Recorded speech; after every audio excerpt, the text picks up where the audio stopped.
Catalunya i Barcelona són conegudes per la seva creativitat, la seva riquesa cultural i, sobretot, per la seva arquitectura. A la societat i la cultura catalanes conviuen el que coneixem com el seny i la rauxa, és a dir, la sensatesa i la disbauxa. De la seva tensió o equilibri, en el decurs dels anys, sorgeix la singularitat d'un art i d'una arquitectura úniques, on coexisteixen i es complementen el pragmatisme i l'experimentació, la tradició i l'avantguàrdia. El modernisme és el moment cabdal de l'arquitectura catalana moderna. Com l'Art Nouveau a França o el Secession a Àustria, aquest moviment heterogeni sorgeix a Barcelona a finals del segle XIX i s'estén per tot Catalunya amb un ideal comú: crear una arquitectura nacional moderna basada en la llibertat creativa, l'eclecticisme i la integració de les arts aplicades. Antoni Gaudí és l'exponent màxim, intuïtiu i analític. Gaudí combina l'experimentació més delirant amb les referències a l'arquitectura del passat. La influència àrab dels seus inicis deixa pas al gòtic, on la lleugeresa d'immensos espais diàfans es combina amb el dinamisme de formes sinuoses. La seva imaginació desbordant s'inspira en la naturalesa, amb la que crea una decoració exuberant, treballada al detall. En les seves obres tot es complementa i s'adapta a l'entorn amb solucions innovadores, com el reciclatge de materials, que veiem en el seu característic mosaic de peces irregulars. Gaudí és la síntesi d'una plasticitat orgànica i artesanal amb una abstracció racional visionària. En els seus projectes més ambiciosos aconsegueix nivells futuristes. Deixeble i col·laborador de Gaudí, Josep Maria Jujol és l'arquitecte modernista més original i arriscat. Les seves coloristes ornamentacions i les seves formes arrodonides anticipen el surrealisme. Un altre modernista destacat és Lluís Domènech i Muntaner, el primer a reivindicar el passat català medieval, recuperant, per exemple, els grans finestrals envidrats i la sumptuosa decoració ceràmica. Una línia historicista que continua i amplia Josep Puig i Cadafalch, amb obres on la tradició medieval s'uneix a la innovació industrial. Gaudí, yo creo que es un referente cultural para todos los arquitectos catalanes. Claro, es capaz de hacer de forma orgánica arquitecturas que tienen una grandísima imaginación y que en el mismo tiempo tiene una experimentación estructural fantàstica.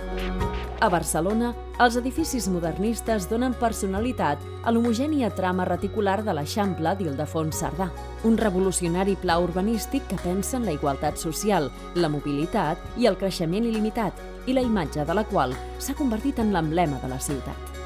La coexistència entre el racional i l'orgànic també s'observa en el noucentisme, moviment posterior que suposa un retorn al classicisme i que troba el seu màxim esplendor als jardins mediterranis de Nicolau Maria Rubió i Tudurí. La consciència social i la funcionalitat moderna arriben en els anys 30 amb el GATPAC, secció catalana d'un grup d'arquitectes internacionals que introdueixen a Catalunya l'arquitectura racionalista. Entre ells destaca Josep Lluís Sert, format amb l'arquitecte i urbanista suís Le Corbusier. Al costat de Josep Torres Clavé, Sert construeix el més representatiu d'aquest grup, que combina materials i formes modernes amb solucions autòctones. Les seves propostes s'erigeixen com a models higienistes a petita i gran escala, des d'habitatges dúplex fins a conjunts arquitectònics i projectes urbanístics pensats per a la transformació de la societat. Aquest progressisme cosmopolita queda truncat per la Guerra Civil Espanyola i una llarga postguerra, quan el franquisme busca recuperar el passat imperial. Fins als anys 50 no es reprèn l'impuls modern iniciat per GATPAC. Cert que a l'exili ha aconseguit una fama internacional amb obres als Estats Units i Amèrica Llatina, viatja a Catalunya per als encàrrecs del seu amic i pintor, Joan Miró, mentre un dels més joves de GATPAC, Antoni Bonet Castellana, torna de l'exili després d'una influent producció a l'Argentina i l'Uruguai. Però la major reacció a l'arquitectura acadèmica i monumental dominant en aquest període de la dictadura és el grup R. dues generacions d'arquitectes amb un comú interès renovador. La seva aposta per una modernitat integrada en la tradició suposa el renaixement de l'arquitectura catalana i la seva obertura als corrents moderns que tenen lloc a l'exterior. Entre els més veterans, com l'Antoni de Moragas i en Josep Maria Sostres, destaca Josep Antoni Coderch, que forja un estil radicalment personal de transcendència internacional. Els seus edificis urbans i cases unifamiliars d'una gran complexitat interior combinen la simplicitat formal amb l'expressionisme curvilini d'adaptació al paisatge. Entre els més joves del grup R està l'Oriol Bohigas, continuador dels principis cívics del grup i fundador de l'Escola de Barcelona, que durant els anys 60, amb el despertar de la consciència nacional catalana, defensa una arquitectura realista. El seu estudi, amb Josep Martorell i David Mackay, uneix el racional i el vernacle amb fins utilitaris per a habitatges, populars o luxosos, i escoles. A finals dels 60 i durant els 70 es produeixen importants divergències a les directrius de l'Escola de Barcelona, d'acord amb altres influències internacionals. És el cas del taller d'arquitectura de Ricardo Bofill, que acull poetes i psicòlegs per materialitzar ideals utòpics de comunitat ciutadana. O el Estudio Per, encapçalat per Òscar Tusquets, atret per la desimboltura postmoderna que després continuarà Bofill. En els anys 80, amb la democràcia i la recuperació de l'autogovern català, reapareix la responsabilitat social de l'arquitectura en relació amb la ciutat. Els opositors al règim ocupen càrrecs al govern que els permeten unir teoria i pràctica, com Bohigas, que encapçala una iniciativa d'actuació arquitectònica i urbana reconeguda a nivell mundial com el model Barcelona.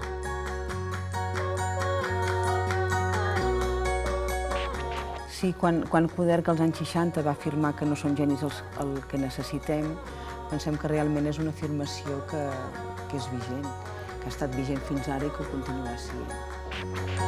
A Catalunya, la modernitat arriba tard, però de cop i amb força. Primer amb el canvi democràtic i la reconstrucció de l'espai públic.